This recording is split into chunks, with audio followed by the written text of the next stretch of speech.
కానీ అవైలబుల్గా లేకుండా చూడండి. ఇప్పుడు మీకు ఆకలేస్తుంది, మీ ముందు జస్ట్ ఊరికే ఒక ఆరెంజ్ ఇలా పెట్టుంటే మీ ఆకలి కంట్రోల్లోకి వస్తుంది, ఆగుతుంది. దాని తోలు తీసి చక్కగా ఫ్రెష్గా ఇలా ఓపెన్ చేసి చూసేవాడికి ఎప్పుడెప్పుడు తిందామా అనిపించేలాగా మీరు డెఫినెట్గా పెడితే వాడు అటు చూసి ఇటు చూసి ఎవరు చూడట్లేదు నాకు ఆకలిగా ఉందని దబుక్కని తీసుకొని నోట్లో వేసుకొని ఉంటాడు. దాన్ని అక్కడ లేకుండా చేయండి, అది అవైలబుల్గా లేకుండా చేయండి, కంట్రోల్ చేయండి. ఎందుకంటే యూత్ మొత్తం పాడైపోతుందండి. పిల్లలు ఎంతో చదువుకుంటారు, వాళ్ళ కోసం పేరెంట్స్ ఎంతో కష్టపడతారు, అనుకోకుండా ఎవరి మూలానో ఎవరో ఇలాంటి డ్రగ్స్కి అలవాటు పడతారు. ఇప్పుడు మీరు చెప్పిన వైజాగే ఉంది, ఇన్ని కాలేజెస్, ఒక పక్కన బీచ్ డెవలప్ చేస్తున్నాం అన్నది ఏ రకంగా డెవలప్ చేస్తున్నారో అటు ఆంధ్ర డెవలప్మెంట్ గురించి మాట్లాడుకోకపోతే ఎంత మంచిదో అంత మంచిది. So it is in such a worst place. ఆ రకంగా ఉంది డెవలప్మెంట్. ఈ గంజాయి మొక్క కన్నా గొప్పవాడు అక్కడ డెవలప్ చేస్తున్న మనిషి. సో ఆ గంజాయి సీఎం జగన్ గారు డెఫినెట్ గా ఆయనే. సో ఆ గంజాయిని ఆపండి, ఆ జగన్ని ఆపండి, ఈ గన్నులు ఇలాంటివి ఇవన్నీ ఆపేస్తే జనాలు కొంచెము పద్ధతిగా ఉంటారు, ఒకళ్ళ నుంచి ఒకళ్ళు నేర్చుకోరు. ఇప్పుడు పెద్దిళ్లల్లో వాళ్ళు అలవాటు పడితే ఏదో ఒక రకంగా వాళ్ళు సేవ్ అవుతారండి, అది ఒక రకంగా వాళ్ళు పక్కనున్నారు. నా బాధ ఏంటంటే మిడిల్ క్లాస్ వాళ్ళు, నార్మల్ వాళ్ళు ఇలాంటి వాటికి అలవాటు పడ్డారనుకోండి, పేరెంట్స్ ఇలాంటి వాటిని అస్సలు పాజిటివ్గా కానీ చూసి చూడనట్టు కానీ ఉండలేరు. ఇప్పుడు నేను నా కొడుకుని బాగా చదివించుకొని ఎంతో గొప్పవాడిని చేద్దాం అనుకొని ఎన్నో ఊహలు పెట్టుకొని ఏదేదో చేస్తా. ఎవడి మూలానో వాడికున్న క్రేజ్ ఎలా ఉంటుంది, పెద్దవాళ్ళ అబ్బాయితోటి పరిచయము బాగుంటుంది, పెద్ద పెద్ద సర్కిల్ బాగుంటుంది, గొప్పోడైతే ఎలా ఉంటాడు, బెంజ్ కార్లో తిరిగితే ఎలా ఉంటుంది, 10,000 సిగరెట్ ప్యాకెట్ని తీసి తాగితే ఎలా ఉంటుంది, ఇలా వాడికి లోపలు ఉంటాయి, ఏది తీర్చుకోకుండా ఉంటాడు. నాకు అంత రేంజ్ కాదు, నేను ఆ లెవెల్ కాదు అని బై మిస్టేకో బై ఇంట్రెస్టో వాడికి ఒక ఫ్రెండ్ దొరికాడు, అలాగా వాడి మూలాన్ని వీడికి అలవాటు అయ్యింది అనుకోండి, క్రేజీగా ఫీల్ అయ్యి వీడు అలవాటు చేసుకుంటాడు. కానీ వీడి పేరెంట్స్ వీడి అలవాటుని పాజిటివ్గా టేకప్ చేయలేరు. వాడికి ఏదో ఒక మూమెంట్లో మా పేరెంట్స్కి తెలిసిపోతుంది ఈ సంగతి అనేది ఆ భయం ఉంటుంది. ఇన్ కేసు తెలిసిన రోజున మా పేరెంట్స్కి తెలిసిపోయింది నేను ఇలా చేస్తున్నాను అని, వాడి నెక్స్ట్ ఆప్షన్, వాడు చేసే మెయిన్ పని ఏముంటాయంటే ఐదర్ డిప్రెషన్లోకి వెళ్ళిపోయి పేరెంట్స్కి దూరం అవడం, లేకపోతే ప్రపంచానికి దూరం అవడం. ఇది నిజం చెప్పాలని అంటే దెబ్బ ఎవరికి తగులుతుంది, ఎవరు వీటికి కారణము, ఎవరు సఫర్ అవుతున్నారు, ఇది మనం మెయిన్గా చూసుకోవాలి. ఇవన్నీ ఆపాలని నేను అనుకుంటున్నాను. ఓకే. సో ఇంకోటి ఫైనల్గా ఒక క్వశ్చన్ మేడం, ఇప్పుడు యాజ్ ఏ మీరు మహిళా అడ్వకేట్గా మౌనికకి న్యాయం జరగాలంటే ఏం జరగాలి? మౌనికకి న్యాయం జరగాలి అంటే ఇక్కడ ఏం చేయాలి అని అంటే, ఫస్ట్ మౌనిక నిజంగా అంత ఆర్థడాక్సు, బాగా ఫ్యామిలీ టైపు, ఏది తీసుకోలేని మనిషి, ఇట్లాంటివన్నీ అంటే మన ఇండియన్ కల్చర్లో ఎంత చెప్పినా సరే లివ్ ఇన్ రిలేషన్లో 10 years ఉండలేదు. ఫస్ట్ మామూలుగా మనము ఫ్రమ్ గ్రౌండ్ ఆలోచిస్తే ఇది ఉంది, లేదని నేను అనట్లేదు. డైవర్స్ అనేది ఎప్పుడో నా చిన్నప్పటి నుంచి ఉందండి. మా అమ్మమ్మ డైవర్స్ తీసుకోలేదు, మా అమ్మ డైవర్స్ జోలికి పోలేదు, నాకు ఆ థాట్ రాదు, నా పిల్లలకి రానివ్వను. ఉంది కదా, ఉన్నప్పుడు ఎందుకు అవైల్ చేసుకోలేదు దాన్ని? సో మనం వద్దనుకుంటున్నాం. ఈవెన్ లివ్ ఇన్ రిలేషన్ అంటే మీరు ఒక మనిషిని క్లియర్గా తెలుసుకోవడానికి ట్రై చేయండి, యాటిట్యూడ్ ఏంటో తెలుసుకోండి, బయటికి తిరగండి, anything you go in. But ఎంతవరకు అంటే అంతవరకు లేదు. ఒక ఇన్ని నెలలు ఉందో, ఇన్ని నెలలు చూసిందో అనుకోవచ్చు. ఎందుకంటే పెళ్లి చేసుకున్న తర్వాత ఒక మనిషి 1 సంవత్సరంలో డైవర్స్ ఇచ్చినా ఆ సంవత్సరము అతనికి భార్యగా వాడబడింది. ఇప్పుడు ఇక్కడ మీరేం చెప్తారంటే సంపత్ వాడేశాడు అని అంటారు.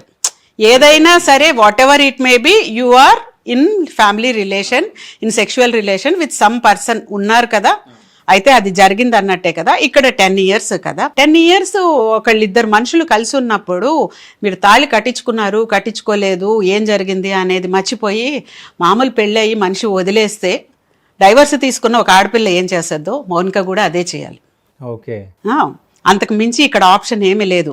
మౌనికాని ఇట్లాగా అతనితో కలిసి ఉంది అని తెలిసినా పెళ్లి చేసుకోవడానికి ఇంకోటి చెప్తా, చెప్పండి. ఇప్పుడు ఇద్దరు భార్యాభర్తలు అంటే విడాకులు తీసుకున్నప్పుడు, సో భార్యకి సంథింగ్ నెలకింత ఇవ్వాలని చెప్పేసి ఒకటి రాస్తారు. అవునవును, అలిమోని ఉంటుంది. సో మౌనిక అట్లా ఏమన్నా రావాలా మరి? మోనికాకి అలా ఉండడానికి మరి మోనికా మ్యారేజ్ చేసుకోవాల్సింది కదా, అలాంటి ఫెసిలిటీస్ కావాలంటే. అంటే మీరు అన్నారు కదా ఇప్పుడు, అంటే ఒకవేళ విడాకులు తీసుకున్న వాళ్ళు అట్లా చేస్తారు కాబట్టి తిని కూడా అట్లా చేసుకోవాలి అంతే ఆప్షన్. అంతే కానీ ఇప్పుడు నాకు ఇబ్బంది వచ్చింది అతని మూలాన్ని నేను ఇలా అయిపోయాను అని తను కూడా డిప్రెషన్ కి వెళ్ళిపోయి వోడ్కా బాటిల్ ఓపెన్ చేయలేదు కదా, తను డ్రగ్స్ తీసుకోలేదు కదా. తనకి న్యాయం జరగాలి. న్యాయం జరగాలంటే తను ఉన్న స్టేజ్, తనకి ఏం జరిగిందో జీవితంలో క్లియర్ గా ఎలాగూ తను చెప్పినా చెప్పకపోయినా ప్రపంచానికి తెలిసిపోయింది. వీటన్నిటితోటి రెడీగా ఉండి తనలో మంచి కోణాన్ని చూసుకొని తనకి లైఫ్ ని ఇవ్వగలిగిన వాడు ఎవరన్నా ముందుకు వస్తే అతనితోటి కంటిన్యూ అవ్వడము. మీరు చెప్పినట్టు యాలిమోనీ రావాలి అంటే పెళ్లి చేసుకుంటే దానికి ఉన్న ఫెసిలిటీస్ అన్ని అటాచ్ అయ్యి వచ్చేస్తాయి. అది లివ్ ఇన్ రిలేషన్ లో ఉన్నప్పుడు మీకు ఒకవేళ పిల్లలు పుట్టుంటే వాళ్ళు లెజిటిమేట్ చైల్డే అవుతారు. సంపత్ అప్పుడు అదే అంటున్నానండి, సెక్షువల్ హెరాస్మెంట్ అంటున్నారు. ఆమెకి ప్రెగ్నెన్సీ వచ్చింది, ఒకసారి చేయించారన్నారు. ఇంకో ఛానల్ వాళ్ళు 2 సార్లు ప్రెగ్నెన్సీ వస్తే అబార్షన్ అన్నారు. మీరు కరెక్ట్ గా ఆలోచిస్తే అబార్షన్ అనేది against. It is not a clear cut open గా ఉన్నదైతే కాదు. అబార్షన్లు ఎవరు చేసుకోకూడదు, చేయకూడదు. మెడికల్ గా ఏ డాక్టరు చేయకూడదు. ఈమె డాక్టరు, సో ఈమెకి ఎవరో ఒకళ్ళు ఉంటారు. అబార్షన్ ఎలా చేసుకోవాలో, ఎట్లాగా మిస్క్యారేజ్ అయ్యేలాగా తనకి ఏం ప్రొసీజర్ ఉందో తనకి తెలుసు. తను చేయొచ్చు, తన ఫ్రెండ్ చేయొచ్చు. ఈజీగా టాబ్లెట్లే దొరుకుతున్నాయి అనుకుంటా కదా. దొరుకుతాయి. అది ఆ టాబ్లెట్లు వాడడం కూడా ఎప్పుడు ఎవరు వాడాలి అని అంటే ఫిజికల్ గా నువ్వు ఫిట్ లేవు, నీకు ఇన్ కేసు ప్రెగ్నెన్సీ వస్తే అది నీకు లైఫ్కి రిస్క్, ఇలాంటి కొన్ని సందర్భాల్లో వాడుకోవడానికి అని చెప్పి పెట్టారు. ఇప్పుడు ఏదైనా స్లీపింగ్ పిల్ వస్తుంది, ఒకటి వాడి ఒక రకంగాను కొన్ని టైమ్స్లో వాడమన్నారు. మీరు దాన్ని ఒక 50 వేసేసుకుంటే పాయిజన్ ని కూడా అమ్ముతున్నారని అనద్దు. పాయిజన్ ని అమ్మట్లేదు, అక్కడ చచ్చిపోవడానికి ఏం అమ్మట్లేదు, అది కొన్నిటి కోసమని అమ్ముతున్నారు. దేన్ని ఎలా వాడాలో అలా వాడాలి. ఇక్కడ ప్రెగ్నెన్సీ వచ్చింది అన్నప్పుడు నువ్వు అబార్షన్ చేయించుకున్నావు, అబార్షన్ చేయించుకోకూడదని తెలుసు అయినా చేయించుకున్నావు, ఎందుకంటే నువ్వు లివిన్లో ఉన్నావు, నీకు ప్రెగ్నెన్సీ వద్దు కనుక. పెళ్ళి అనేది ఒకటి ఉంది, కావాలంటే కొన్ని రోజులు ఒక అబ్బాయి ఎంత మంచోడో ఎంత చెడ్డోడో తెలుసుకోవచ్చు, లివిన్లో ఉండండి, మీ ఇద్దరికి ఇష్టమైతే ఉండండి అన్న. మీ ఇద్దరికి ఇష్టమైతే ఉండండి అన్న లివిన్ని మీలో ఒకరికి ఇష్టం లేదు అని అంటే మూవ్ ఆన్ అయిపోవాలి. మీరిద్దరు కలిసే ఉన్నారు, అంతా అయిపోయిన తర్వాత ఇప్పుడు నువ్వు సెక్షువల్ హెరాస్మెంట్ అంటున్నావు. సెక్షువల్ హెరాస్మెంట్ తోటి లివిన్ లో ఉండమని ఎవరు చెప్పలేదు. సో నాకు మొత్తానికి అయితే మీరు మౌనిక తప్పు అంటారు. నాకు తెలిసి మీరు యూట్యూబర్ షణ్ముఖ్కి అంటే ఫ్యానా ఏంటి? షణ్ముఖ్కి నేను ఫ్యాన్ కాదా అని కాదు కానీ అండి, షణ్ముఖ్ ఎప్పుడు ఎలా ఉన్నాడో అలాగే ఉన్నాడు సార్. ఒకటి ఓపెన్ గా ఉన్నాడు, బోల్డ్ పర్సన్ లాగా ఉన్నాడు, ఉన్నదేదో బయటికి మాట్లాడాడు. మనం ఒకసారి కాదు బిగ్ బాస్ షోలో 2 times చూసాము. సో బిగ్ బాస్ షో కాదు, రీసెంట్ గా ఇట్ అండ్ రంక సంథింగ్ ఏదో అది కూడా జరిగింది. అందులో కూడా ఉన్నాడు. తప్పు లేదా? ఉందండి, తప్పు ఉంది. నేను అసలు ఇప్పుడైనా కూడా నేను షణ్ముఖ్ది తప్పు కాదు అని నేను అనట్లేదండి. తప్పు షణ్ముఖ్ది ఒక్కడిదే కాదు అంటున్నాను నేను. వన్ సైడెడ్ గా దీన్ని కేసుని తీసుకెళ్ళకండి. షణ్ముఖ్ మామూలుగా ఎలాంటి వాడు అనేది మనము మామూలుగా అయితే తెలీదు. బిగ్ బాస్ షోలో 2 సార్లు చూసాము. ఆల్మోస్ట్ టాప్ 2 ప్లేస్ లోనే 2 times వచ్చాడు. తను ఏం చేస్తున్నాడో, అతను సిరిని ముద్దు పెట్టుకున్నప్పుడు కూడా ప్రపంచం చూస్తుందని భయపడకుండా పెట్టుకున్నాడు. తాగినప్పుడు తప్పు అని తెలుసు, డ్రైవ్ చేయకూడదు అని కూడా తెలుసు. నన్ను పట్టుకోరనుకున్నాడో, పట్టుకుంటే మేనేజ్ చేసుకోగలను అనుకున్నాడో వెళ్ళాడు. ఇప్పుడు గంజాయి తీసుకున్నాడు. ఎంత ఉంది ఏంటి అంటే సమ్ 18 grams 10 grams అక్కడ ఉంది. అతను తీసుకున్నది ఎంతో మనకి తెలీదు. ఇప్పుడు షణ్ముఖ్ వెళ్ళి సిరిని కిస్ చేశాడు, మీరు చూశారు, షో మొత్తం చూశారు. ఆల్మోస్ట్ మాటికి అదే పని చేసినట్టే చేశారు వాళ్ళు కదండి. చేసినప్పుడు దీప్తి సునైనా సైడ్ అయిపోయింది. ఆ విధంగా షణ్ముఖ్ డిప్రెషన్లోకి వెళ్ళిపోవడానికి ఒక ఆడది రీజన్ అయింది. కరెక్టేనా? దీప్తి సునైనా మామూలుగా ముందుకు వెళ్ళిపోతుంది. సిరి ఏమైంది? సిరికి ఏమన్నా లైఫ్లో దెబ్బ అయిందా? మొన్న వచ్చిన తన షారుఖ్ ఖాన్ మూవీలో కూడాను ఆమెకు ఒక రోలు వచ్చింది. తను కోరుకున్న మనిషితోటి శుభ్రంగా లైఫ్ లీడ్ చేసింది. బిగ్ బాస్ షోలో తను షణ్ముఖ్ని బాగానే వాడుకుంది. బయటకు వచ్చిన తర్వాత హ్యాపీగా మర్చిపోయింది. తను ఏ డిప్రెషన్లోనూ లేదు. సో మనము ఎక్కువ రీసెర్చ్ చేసి చూస్తున్నప్పుడు ఇక్కడ ఏం జరుగుతుందంటే ధైర్యం ఉన్న మగోళ్ళు సుఖపడడం కనపడట్లా. ధైర్యం ఉన్న ఆడది ఎప్పుడు సుఖపడుతుంది. తను ఎక్కడికక్కడ తను బిస్కెట్లు వేసుకుంటూ ముందుకెళ్ళిపోతుంది. నేను even after being a women చాలా క్లియర్ గా చెప్తుంది, ఆడదాని తెలివితేటల ముందు మగవాళ్ళు ఎందుకు పనికిరారండి. వాళ్ళు ఎలా కావాలంటే అలాగా హ్యాపీ లైఫ్ ని లీడ్ చేయగలరు. చెయ్యని వాళ్ళు ఎవరంటే మంచివాళ్ళు, కాస్త ఎథిక్స్ ఉన్నవాళ్ళు. అది ఆడదైనా మగవాడైనా. మగవాడికి ధైర్యం మంచిదే, కానీ ఎంతవరకు అనేది చూసుకోవాలి. ఉత్తి ధైర్యంతో ఆడదాంతో మటుకు ఆడకండి. ప్రతి ఒక్కరికి లాస్ట్ ఇయర్ నుంచి గుర్తొచ్చేది ఎవరో ఒకరు అక్కడ పార్టీ చేసుకోవడము, అండ్ అలాగే అది కూడా ప్రముఖులలో చాలా మంది అక్కడ పార్టీ చేసుకుంటూ ఉంటారు. పార్టీ చేసుకున్న ప్రతిసారి ఎవరో ఒకరు డ్రగ్స్ తీసుకుంటున్నట్టుగా అక్కడ నుంచి అయితే వార్తలు వినిపిస్తూ ఉంటాయి. నిన్న రాత్రి జరిగిన రేడ్లో అక్కడికి పార్టీ అంతా అయిపోయిన తర్వాత పోలీసులు వెళ్ళడం జరిగింది. కానీ అక్కడి నుంచి వాళ్ళు బయటకు వచ్చిన తర్వాత చాలా మందికి అక్కడ ఎవరెవరైతే వచ్చారు అని చెప్పేసి టెస్టులు చేస్తే ఎంతో మంది ప్రముఖుల పేర్లు అయితే వినిపిస్తూ ఉన్నాయి. అండ్ దానికి సంబంధించి ఫుల్ డీటెయిల్స్ ఇచ్చేందుకు ప్రస్తుతం మనతో పాటు ప్రొడ్యూసర్ నటికుమార్ సార్ అయితే ఉన్నారు. సార్తో మాట్లాడదాం. నమస్తే సార్.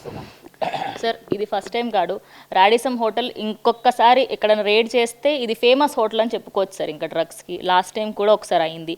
అప్పుడు కొంతమంది ఇన్ఫ్లుయెన్సర్స్ దొరికారు, కొంతమంది యాక్టర్స్ కూడా దొరికారు. ఈసారి కూడా కొంతమంది ప్రముఖుల పేర్లు బయటకు వస్తున్నాయి, అండ్ సినీ నటుల పేర్లు, కొంతమంది లీడర్ల కొడుకుల పేర్లు కూడా బయటకు వస్తున్నాయి. దాని గురించి ఏమంటారు సార్? అంటే రాడిసన్ హోటల్ ఇంతకుముందు జరిగిన హోటల్ సేమ్ హోటలా కాదు కదా?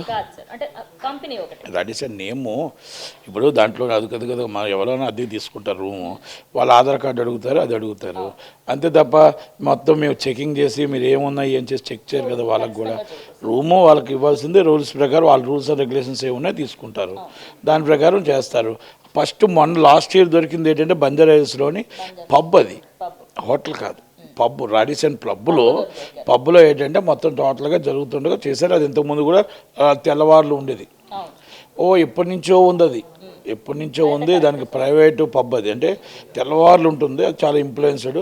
టీఆర్ఎస్ గవర్నమెంట్ ఉండేటప్పుడు గవర్నమెంటే వాళ్ళకి సపోర్ట్ చేసింది. అంటే దాంట్లో మన కేసీఆర్ గారు పిఎస్ ఎవలో అక్కడ వాళ్ళకి సపోర్ట్గా ఉండి బాగా ఇక్కడ ఎక్కువ చేశారనేది ఇప్పుడు వార్తలు వచ్చాయి. ఆయన తర్వాత తీస్తారని ఇవన్నీ జరిగాయి. ఓకే, అక్కడ జరిగింది అవి వేరు. ఇప్పుడు ఇక్కడ రాడిసన్ హోటల్లో వాళ్ళు పార్టీ చేసుకోవడానికి వచ్చారు అంటున్నారు. వచ్చిన తర్వాత ఎవరు చేసినా డ్రగ్స్ తీసుకోవడం, మానక ద్రవ్యాలు తీసుకోవడం తప్పే.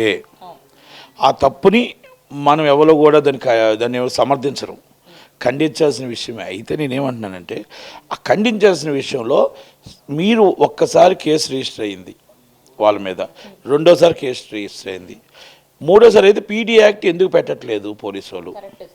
పీడీ యాక్ట్ పెడితే మీరు ఇలాంటి వాళ్ళని ఎవరినైనా అనవాలి. అది మీరు డ్రగ్స్ విషయంలో సీఎం గారు ఏమన్నారు, ఎంతటి వాడినైనా వదలను అన్న మాటని నిలబెట్టుకోవటానికి, అది సినిమా వాళ్ళు అవ్వచ్చు, మేబీ ఎవరైనా అవ్వచ్చు, వాళ్ళు ఎంతటి వాళ్ళైనా అవ్వచ్చు, మీరు ఇమ్మీడియట్లీ పీడీ యాక్ట్ అరెస్ట్ చేసి పీడీ యాక్ట్ ఎందుకు పెట్టట్లేదు? ఎందుకంటే దీంట్లో బెయిలబుల్ అఫెన్సెస్ ఉన్నాయి. 7 సంవత్సరాల లోపు అంటే సుప్రీంకోర్టు ఉన్నాయి కాబట్టి ఇచ్చేస్తున్నారు బెయిల్స్. ఆల్రెడీ బెయిల్ మీద కూడా వచ్చేసారు వాళ్ళు. ఇక్కడ ఇన్ఫ్లుయెన్స్డ్ పర్సన్స్ ఉన్నారు అంటున్నారు. బీజేపీ వాళ్ళు ఏం చేస్తున్నారు? వాళ్ళ పార్టీ నుంచి చాలా నిక్కచ్చుగా హిందూ సమాజం మొత్తం టోటల్గా ఇలాంటి వాటికి దూరంగా ఉంటాం అనుకున్న బీజేపీ వాళ్ళు నిద్రపోతున్నారా? బీజేపీ వాళ్ళు వాళ్ళ మీద క్రమశిక్షణ చర్య మీ మీద తీసుకుంటున్నారా లేదా అనేది ఒక విషయం. సినిమా వాళ్ళు పట్టుబడుతూ ఉంటే, కేసులు రిజిస్టర్ అవుతూ ఉంటే మా అసోసియేషన్ నిద్రపోతుందా? మా అసోసియేషన్ ఏం చేస్తుంది? వాళ్ళ మెంబర్షిప్ నుంచి తీసివేయాలి కదా.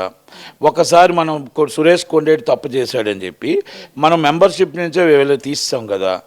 మరి అలాంటప్పుడు వీళ్ళు మానక ద్రవ్యాలు చేస్తుంటే రేపు సినిమా ఇండస్ట్రీకి నష్టం కదా. ఇలాంటి వాళ్ళని మేము మా మెంబర్షిప్ నుంచి కానీ, ఛాంబర్ మెంబర్షిప్ నుంచి కానీ, డైరెక్షన్ మెంబర్షిప్ నుంచి కానీ తీయాలి కదా. అంటే ఉండుంటే కేసులు ఉండుంటే ఓకే, అభియోగాలు చాలామంది మీద వస్తాయి, అభియోగాలు కదా, కేసులు ఉండుంటే. ఎందుకంటే కృషి గారు ఉన్నారు అని టీవీలో వస్తుంది, అది ఎంత నిజమో ఎంత అబద్ధమో తెలియదు.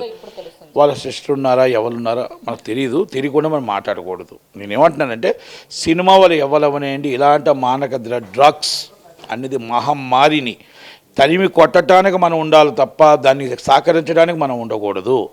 ఇది సినిమా ఫీల్డ్లో వాళ్ళు ఎంకరేజ్మెంట్ కోసమా లేకపోతే ఇంకొకట ఈ సాఫ్ట్వేర్ కంపెనీలా ఏదో సంథింగ్ జరగడం అనేది వాస్తవం జరగడం అనేది నేనేమి దాన్ని జరగట్లేదు, చాలా నిజాయితీగా సినిమా వాళ్ళు ఉన్నారు, చాలా పర్ఫెక్ట్గా ఉన్నారని నేను అనట్లే. ఎందుకంటే అది ఏ విధంగా బానిస అవుతున్నారో, ఏ విధంగా జరుగుతుంది. ఆ జరుగుతున్న దాన్ని మనం అరికట్టడానికి ఏం చెయ్యాలి? పోలీసు వాళ్ళు ఎంత దాకా రావాలి, రాజకీయ నాయకులు ఎంత దాకా ఉండాలి, ఇలాంటి వాళ్ళని మనం పీడీ యాక్ట్ ఎందుకు పెట్టకూడదు, 2 సార్లు 3 సార్లు దొరికిన వాళ్ళని ఎందుకు పీడీ యాక్ట్ పెట్టకూడదు అనేది మనం సీరియస్గా తీసుకోవాల్సిన విషయం. ఎందుకంటే ఇది పిల్లల భవిష్యత్తు, పిల్లల జీవితం కాబట్టి మనం ఆలోచించాల్సిన విషయం. ఇంకొకటి, మనం 10 మందికి చెప్పేవాళ్ళమి ఇలాంటి వాటి కోసం మనం వెళ్ళడం, ఇలాంటి వాటి కోసం దొరకడం అనేది సిగ్గుతో తలదించుకోవాల్సిన పని. ఎందుకంటే చాలామంది ఒక ప్రముఖ హీరో తాలూకోలు ఇంకొకరు ఎవరెవరో ఉన్న తాలూకోలు ఉన్నారు, బాగా దగ్గరగా ఉన్న వాళ్ళు ఉన్నారు అంటున్నారు. నిజంగా వాళ్ళు ఉండుంటే ఆ హీరో దూరం పెడతాడా, లేకపోతే ఆ హీరో కూడా దగ్గరుండి నడిపించుకుంటాడా, ఏం చేస్తాడో ఆ హీరోకే వదిలేస్తున్నాం అంతే. ఎందుకంటే ఇది నిజాలో తెలియవు, అబద్ధాలో తెలియవు. నిజంగా అరెస్ట్ చేసి ఆ హీరో రైట్ హ్యాండ్ నిజంగా అయ్యుండుంటే ఈజ్ ఎ రిమోట్ ఇమ్మీడియట్లీ ఆయన దూరం పెడితే ఆయన లైఫ్కి, ఆయన ఫ్యామిలీ మెంబర్కి మంచిది. లేదు ఆయనతో ఎక్కువ సపోర్ట్ ఉంటే ఆయనకు కూడా ఇబ్బందికరంగానే ఉంటుంది. కనుక ఇలాంటివన్నీ కూడా మనం ఒక హీరోయిజం కానీ ఇంకొకరు కానీ హీరోయిన్ కానీ ఎవరైనా మేబీ యూట్యూబ్ యాంకర్స్ కూడా 10 మందికి మనం చెప్పడానికి వచ్చాము, 10 మందికి మనం మంచి చేయడానికి వచ్చాము, అది ఎంకరేజ్ చేయాలి తప్ప ఇలాంటివి ఎంకరేజ్ చేయకూడదు.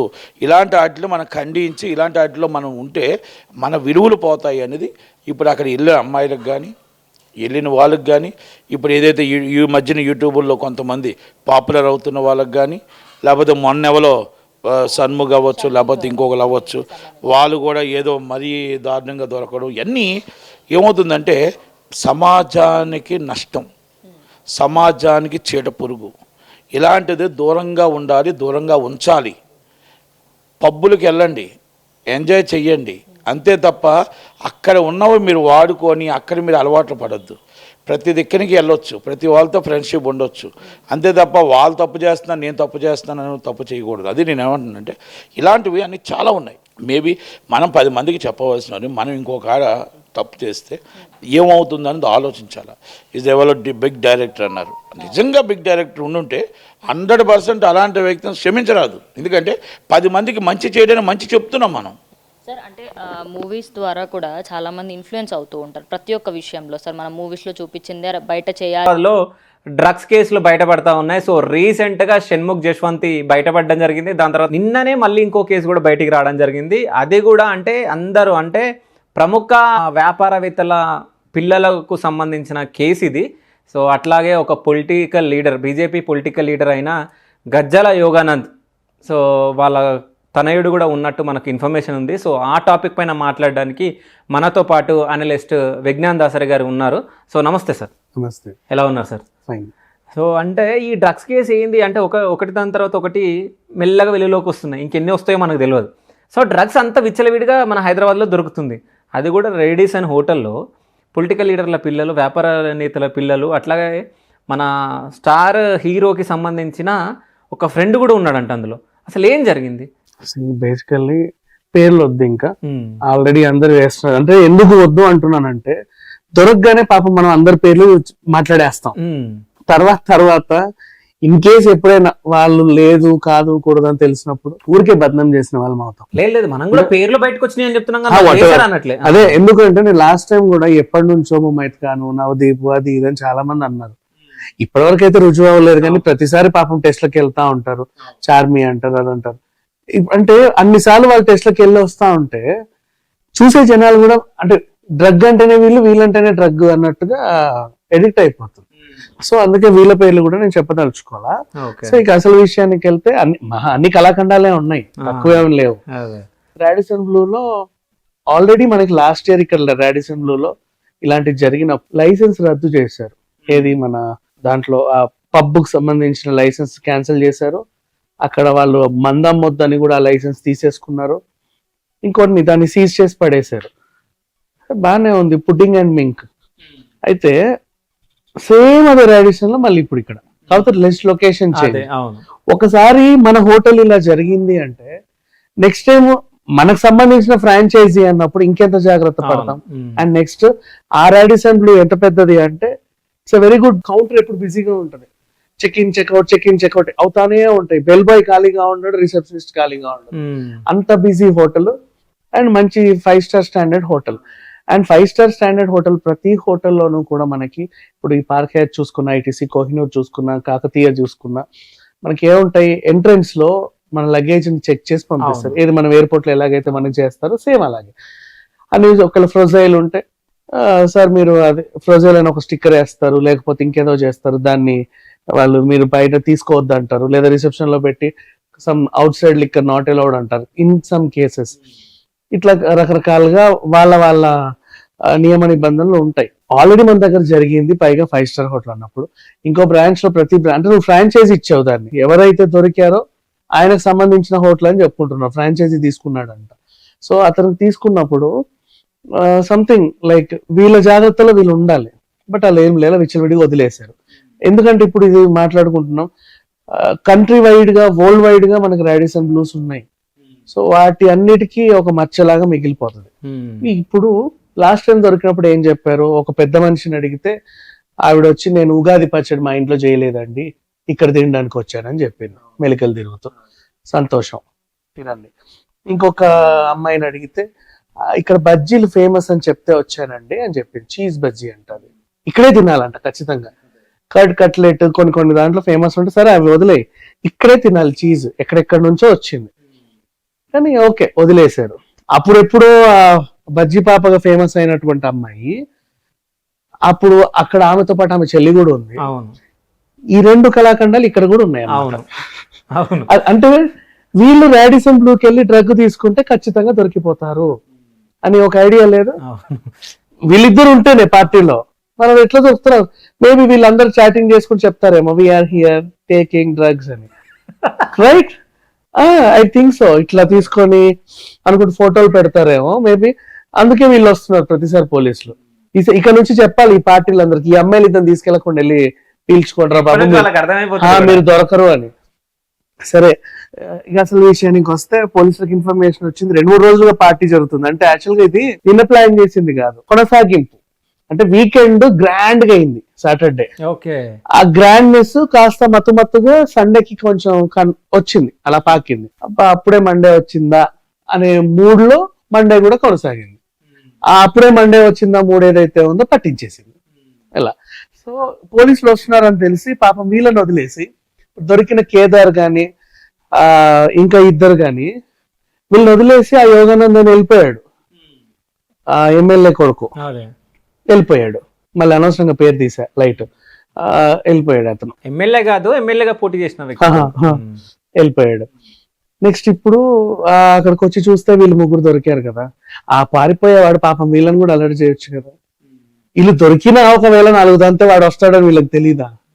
ఆ మాత్రం సెన్స్ లేకుండా వాళ్ళకి వాళ్ళు తప్పించేసుకున్న పని వాళ్ళు దొరుకుతారని. ఆ దొరికిన ఒక కళాఖండం ఏం చేస్తుందంటే, ఆయనకు చార్టెడ్ ఫ్లైట్ ఉంది, ఇట్లాంటి బ్యాచ్లన్నీ గుంపులని అప్పుడప్పుడు అందులో ఎగేసుకుంటూ వెళ్ళి కావాల్సిన కనువింపులన్నీ ఇచ్చి చదివింపులన్నీ చేసుకొని మళ్ళీ దింపి తీసుకొస్తా ఉంటాడు. ఆయనకు అదొక కార్యక్రమం. ఇట్లాంటివి ఆర్గనైజ్ చేయడంలో దిట్ట. నెక్స్ట్ ఇంకొక పెద్ద మనిషి ఏం చేస్తాడంటే, ఆయనకి ఆ రోడ్ నెంబర్ 45 లో 4-5 పబ్బులు ఉన్నాయి. నెక్స్ట్ ఇంకొక ఆయనకి మంజిరా మాల్ వాళ్ళకి సంబంధించిన అతను, అందరూ మహామహులే. సో అండ్ ఫరారీలో ఇంక 8 మంది ఉన్నారు వీళ్ళతో పాటు పారిపోయిన వాళ్ళు, వాళ్ళని పట్టుకోవాలి. నెక్స్ట్ ఇక్కడికి వచ్చిన తర్వాత వీళ్ళని పట్టుకుంటే పలానా మనిషి పారిపోయాడు, ఇంటికి వెళ్ళాడని తెలిసింది. ఆ పారిపోయిన మనిషి ఇంటికి వెళ్ళాడు, ఆయన తలుపులు వేసి రాని వాళ్ళ పోలీసు వాళ్ళు, మీకు పర్మిషన్ ఉందా, వాళ్ళకి ఫోన్ చేయ నాకు వాళ్ళు తెలుసు, వీళ్ళకి ఫోన్ చేయ నాకు వీళ్ళు తెలుసు, వాళ్ళందరికి ఫోన్ చేసి తర్వాత మా ఇంటికి రా, నువ్వు ఎవరింటికి వచ్చావో తెలుసా. ఈ కార్యక్రమం అయింది 5 hours అయింది. 5 hours అయినా సరే ఎంతసేపు నిలబెట్టు, మేము వాళ్ళ పని కానిచ్చుకొని వెళ్తామని వాళ్ళు ఓపిక్గా ఉన్నారు. తర్వాత ఇంట్లోకి వెళ్ళగా బాత్రూమ్ ఫ్లష్ లో పడేసాడు, వాట్సాప్ చాట్ మొత్తం క్లీన్ చేసి అక్కడ పెట్టాడు అనమాట ఫోన్. ఏంది ఫోన్ అంటే వాట్సాప్ లో ఏమీ లేదు, ఫ్లష్ లో నుంచేమో కొకైన్ ప్యాకెట్లు బయటికి తీసాడు. సో ఇట్లా కొంచెం దొరికింది, వీళ్ళంతా కొకైన్ తీసుకున్నారు అని చెప్పేసి ఒకరిద్దరు టెస్ట్ చేస్తే ఇక బయటపడింది శాంపిల్స్, అరెస్ట్ అయితే చేశారు. ఇప్పుడు ఇంత పెద్ద వ్యవహారం కదా, మంచిగా అరెస్ట్ అయితే ఎంత శిక్ష పడవచ్చు. డ్రగ్స్ వీళ్ళని పట్టుకొని అసలు వీళ్ళకి ఎవరు సప్లై చేస్తున్నారో వాళ్ళని పట్టుకుంటారు. అండ్ మామూలుగా మద్యపానం నిషేధం అంటారు, తాగి నడిపిన వాళ్ళని కౌన్సిలింగ్ ఇస్తారు. ఇది అంతకు మించిన మత్తు, మందుకు మించి, సిగరెట్ కు మించి, ఆ గుట్కాలకు మించి నెక్స్ట్ పీక్ స్టేజ్ అనమాట మత్తు. ఇది లేనిగా జనాలు బతకలేరు ఆ టైపు. సో ఇప్పుడు అండ్ వీళ్ళ వల్ల ఇంకా 10 మంది నాశనం అవుతున్నారు. ఎంత పెద్ద శిక్ష పడాలి? గంటలో బెయిల్ వచ్చింది, జస్ట్ ఇందాక గంట క్రితం, గంటలు అంటే రాత్రంతా ఉన్నారులే పాపం. అదే, ఆ మాత్రం అని ఉండాలి కదా మరి, లేకపోతే మనం పోలీసులను ఏమనుకోము కదా. అది రాత్రంతా ఉంచారు, ఇప్పుడు బెయిల్ బెయిల్ ఎట్లా వస్తుంది నాకు అర్థం కాదు. దట్స్ వాట్ కదా. మొన్న రీసెంట్లీ ఆ పిల్లోడు కూడా దాంట్లో కూడా అంతే, ఆయనకు కూడా అంతే. ఇంకా ఆయన ఎరక్కపోయి ఇరుక్కున్నాడు పాపం. వీళ్ళన్న ప్లాంట్కి వెళ్ళి పట్టుకున్నారు కానీ అక్కడ బంపర్ ఆఫరే వెళ్ళి పట్టుకొచ్చారు, వెంటనే వదిలేశారు. అంటే రక్త శాంపుల్స్ లో ఉన్న దర్యాప్తులో తేలిన అంత యథేచ్ఛగా వదిలేస్తున్నారు అంటే మిగతా వాళ్ళు ఏం చెప్పుకోవాలి? ఇప్పుడు వీళ్ళందరూ ఈ రీజన్ చెప్పుంటారు, చాలా డిప్రెషన్ లో ఉన్నాను, చనిపోవాలనుకున్నాను, ఏం చేయాలో అర్థం కాక మేము ఈ డ్రగ్స్ కి అలవాటు పడ్డాం అన్నారు. సేమ్ అదే రీజన్ చెప్పుంటారు, అందుకే వదిలేశారు అనుకుంటా. ఇట్లా వదిలేసి బయటకు వచ్చేస్తున్నారు. ఇంకా దాంట్లో ఇప్పుడు పోలీసుల పైన కానీ వ్యవస్థ పైన కానీ జనాలకి నమ్మకం ఎందుకు ఉంటది? అండ్ నెక్స్ట్ ఇప్పుడు తీసుకునే వాళ్ళు ఇంకా పెరిగిపోతారు. ఎందుకంటే ఈజీగా వస్తుంది కదా, ఏముందిరా బాబు, ఒక రోజు పెట్టుకుని రాత్రి ఉంచుతారు అంతే. అంతే, టక్సాల్ పోగానే మన ఫోన్లు తీసుకుంటారు, ఆ తర్వాత రాత్రి అంతా ఉంచుతారు. నెక్స్ట్ డే మార్నింగ్ 11-12 కల్లా వచ్చేస్తాం. టిఫిన్ చేసినామంటే చాలా బయటపడవచ్చు. ఇదే ప్లాన్ తో ఇప్పుడు అందరు ఉంటారు అండ్ ఫ్రీగా తీసుకుంటారు కూడా. ఇప్పుడు వీళ్ళని పట్టుకొని జనాలను భయపెట్టినట్టు లేదు, తాగే వాళ్ళని మేమేం చెయ్యం మిమ్మల్ని అని ఒక మెసేజ్ పాస్ చేసినట్టు ఉంది. చాలా సింపుల్. అంటే రోజుల వ్యవధిలోనే ఇంతమందిని చూస్తే మరి ఇంకా మిగతా వాళ్ళని కూడా పట్టుకున్నా వేస్టే, ఇంకేం చేస్తారు? ఈ ఆడపిల్లల పేర్లు బయట పెట్టారు. అది నీకు లాస్ట్ టైం ఆమె దొరికినప్పుడు జూనియర్ ఆర్టిస్ట్, తర్వాత బజ్జీపాప అందరు ట్రోల్ చేయగా ఫేమస్ అయ్యి హీరోయిన్ అయ్యింది అమ్మాయి. ఆ కెరీర్ డెవలప్. ఇప్పుడు ఆపరేషన్ లేకుండానే మోకాళ్లకు ప్లాస్మా ట్రీట్మెంట్, మీ ఆర్థోపెడిక్ సమస్యలన్నిటికీ రోబోటిక్ టెక్నాలజీ ద్వారా తక్కువ ఖర్చుతో శాశ్వత పరిష్కారం, ఫ్రీ కన్సల్టేషన్, ప్రతి ట్రీట్మెంట్ పై 20% డిస్కౌంట్. ఈ ఆఫర్ కొద్ది రోజులు మాత్రమే, త్వరపడండి. V9 hospitals 9281465842